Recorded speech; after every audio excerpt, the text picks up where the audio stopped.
Hi everyone, welcome back to my YouTube channel capital market में आप सबका स्वागत है। जैसे कि आप लोगों को पता है, हर वीकेंड पर हम लोग स्टॉक सीरीज चलाते। इसमें एवरी टाइप के स्टॉक के बारे में हम एवरी इंडस्ट्री और उसके रिगार्डिंग जो स्टॉक है उसके बारे में हम लोग टेक्निकल एनालिसिस करते हैं। वो प्योरली प्राइस बेस रहता है और जो मुझे नॉलेज है उसके हिसाब से और प्राइस के हिसाब से मैं बताने की कोशिश करता हूँ कि ट्रेंड कैसा है, क्या हो सकता है, पॉसिबिलिटी। हम लोग श्योर शॉर्ट कुछ भी नहीं होता है मार्केट में। हम लोग जो दिखता है उसके हिसाब से हम लोग एक एनालिसिस करते हैं। और सेकंड, मैं कोई सेबी रजिस्टर हूँ नहीं, तो प्लीज़ कोई भी निर्णय मैं यहाँ पे जो भी टेक्निकल एनालिसिस करता हूँ तो उसके बिहाफ पे कोई भी निर्णय आपको लेना नहीं है। जस्ट हम लोग एनालिसिस कर रहे हैं सिर्फ नॉलेज गेन करने के लिए और फॉर इंफॉर्मेशन। तो ये हमेशा आप लोगों को याद रखना है। कोई भी स्टॉक हम लोग डिस्कस करते, कोई यानी कि कोई भी स्टॉक या तो मैं करूँ या कोई भी करे, लेकिन जो फाइनल डिसीजन है आपको ही लेना है। आपका पैसा है, वही आपको ध्यान रखना है और अपने फाइनेंशियल एडवाइजर से ही पहले बात करके ये प्लान करना है कि स्टॉक में क्या करना है। यहाँ पे हम लोग सिर्फ एज ए इंफॉर्मेशन शेयर करते हैं। जो मेरे पास नॉलेज है वही मैं यहाँ पे डिस्कस करने वाला हूँ, ठीक है। तो पहले हम लोग डिस्कस करते कौन सा टाइम फ्रेम पर हम लोग, तो फर्स्ट डे पे, फिर वीकली पे और लास्ट में हम लोग मंथली चार्ट जो चार्ट है वहाँ पे हम लोग डिस्कस करेंगे कि कौन सा पैटर्न फॉर्म कर रहा है, कहाँ पे सप्लाई और डिमांड है और कहाँ पे रेजिस्टेंस और सपोर्ट अवेलेबल है। ट्रेंड चेक करने के लिए आप सबको पता है सिंपल मूविंग एवरेज हम लोग यूज़ करते हैं। 200 डे का मूविंग एवरेज लगाया है। तो अगर मैं डेली टाइम फ्रेम पे बात करूँ तो जो लास्ट क्लोजिंग थी वो 4090.20 पैसा थी। यानी मैं राउंड फिगर में बात करूँ तो 4100 के आसपास इसकी क्लोजिंग रही है। डेली टाइम फ्रेम पर अगर मैं देखूँ तो 200 डे मूविंग एवरेज के नीचे ट्रेड कर रहा है। तो मेरे लिए डेली जो टाइम फ्रेम है वो उसमें नेगेटिव है मेरे लिए। तो ये फर्स्ट डे जो सिंगल डे मैंने टाइम फ्रेम रखा उसमें ये नेगेटिव है। अगर मैं चेक करूँ तो पास्ट में कैसा बिहेव किया है, तो मैं देखूँ तो यहाँ पे एक अच्छा सा बिहेव किया है। यानी 200 डे का काफ़ी रिस्पेक्ट करता है डेली टाइम फ्रेम पे, एक अच्छी बात है। अगर मैं यहाँ पे डेली टाइम फ्रेम पे एक सप्लाई देखूँ तो मुझे सप्लाई दिख रहा है 4600 से लेकर 4800 के आसपास यहाँ पे।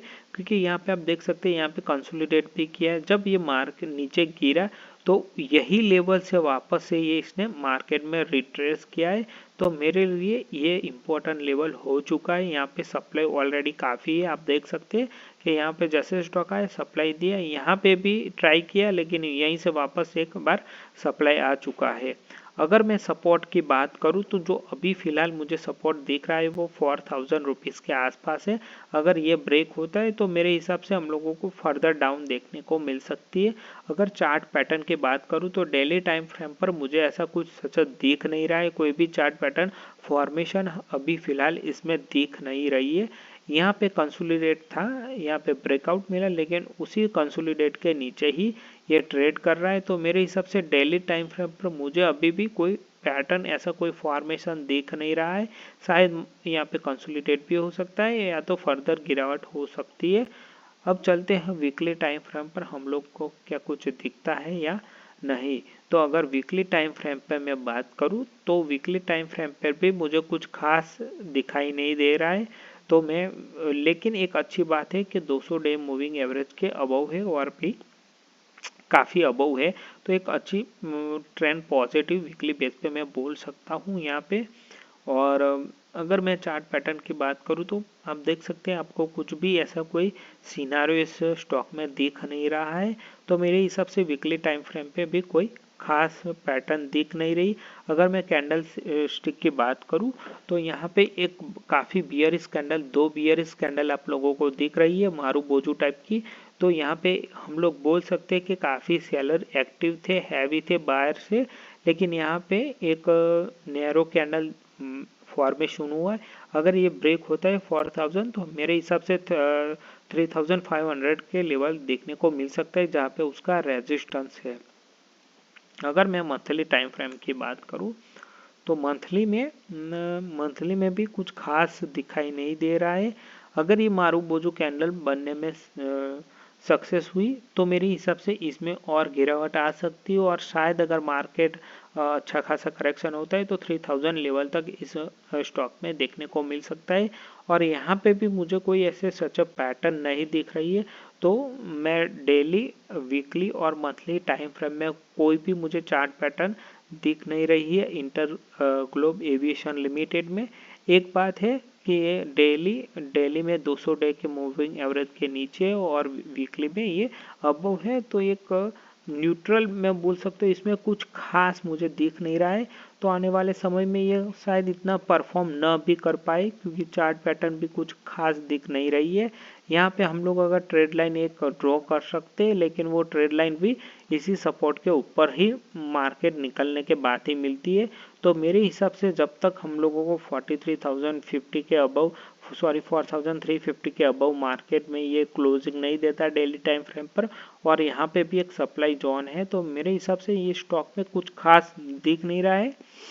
देखते हैं आने वाले समय में कैसा परफॉर्म कर रहा है, लेकिन मेरे हिसाब से इस स्टॉक में फिलहाल कुछ खास, ये मेरे हिसाब से एक रेंज हो सकती है स्टॉक की, वो 4600 से लेकर हम लोगों को ये 3500 की, यानी कि करीब करीब 1000 रुपीज़ के आसपास आने वाले समय में इसी रेंज में ये स्टॉक शायद इसी रेंज में फंस सकता है। तो मेरे हिसाब से फ्रेश एंट्री फिलहाल नहीं बनती स्टॉक में, क्योंकि ना कोई चार्ट पैटर्न है, ना कोई ब्रेकआउट है, ना कोई कुछ भी ऐसा कुछ सचा दिख नहीं रहा है, रिवर्सल पैटर्न भी नहीं दिख रही है, ताकि हम लोग कुछ प्रोबेबिलिटी फाइंड आउट कर सकते। तो मेरे हिसाब से इंटर ग्लोबल एविएशन में थोड़ा दूरी रहना चाहिए।